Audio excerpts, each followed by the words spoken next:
বিশ্ব পৰিৱেশ দিৱস এই পবিত্ৰ দিনটোত নৱপ্ৰজন্মক সজাগতা অনাৰ উদ্দেশ্যেৰে আৰু নিজৰ লগতে এখন প্ৰদূষণমুক্ত অসম গঢ়াৰ লগতে পৰিৱেশ সুৰক্ষিত কৰি ৰখাৰ মানসেৰে যোৰহাটৰ পলিটেকনিক উচ্চতৰ মাধ্যমিক বিদ্যালয়ত পৰিৱেশ নিকাকৰণৰ লগতে এক বৃক্ষৰোপণ কাৰ্যসূচী অনুষ্ঠিত কৰা হয়।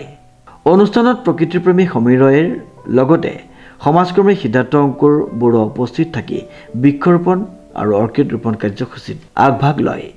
যোৰহাটৰ এখন অগ্ৰণী অনুষ্ঠান পলিটেকনিক উচ্চতৰ মাধ্যমিক বিদ্যালয়ত আজি বিশ্ব পৰিৱেশ দিৱসৰ লগত সংগতি ৰাখি যি কাৰ্যসূচী অনুষ্ঠিত কৰিছে ইয়াত উপস্থিত হৈ নিজকে ধন্য মানিছোঁ। এখন যোৰহাটৰ খুব ঐতিহ্যপূৰ্ণ এখন উচ্চ মাধ্যমিক বিদ্যালয় আৰু সেউজী মন শুৱনি মন। মই এটাই ক'ব খুজিছোঁ যে আই ধৰিত্ৰীৰ এই পবিত্ৰ দিনটোত সকলোকে শ্ৰদ্ধা কৃতজ্ঞতা আৰু মৰম যাচিছোঁ। ইয়াত শিক্ষক শিক্ষয়িত্ৰীসকল আছে, ছাত্ৰ ছাত্ৰীসকল আছে এই স্কুলৰ, আৰু বিশেষভাৱে এই অনুষ্ঠানত উপস্থিত আছে আমাৰ বিশিষ্ট সাংস্কৃতিক সেৱক, অসমীয়া সংস্কৃতিটো জীয়াই ৰাখিবলৈ দিন ৰাতি একেবাৰে কাম কৰা আমাৰ সকলোৰে শ্ৰদ্ধাসকলে প্ৰকৃতিক সংৰক্ষিত কৰাৰ কাৰণে বহুখিনি পদক্ষেপ হাতত লৈ সমীৰ ৰয় ডাঙৰীয়া।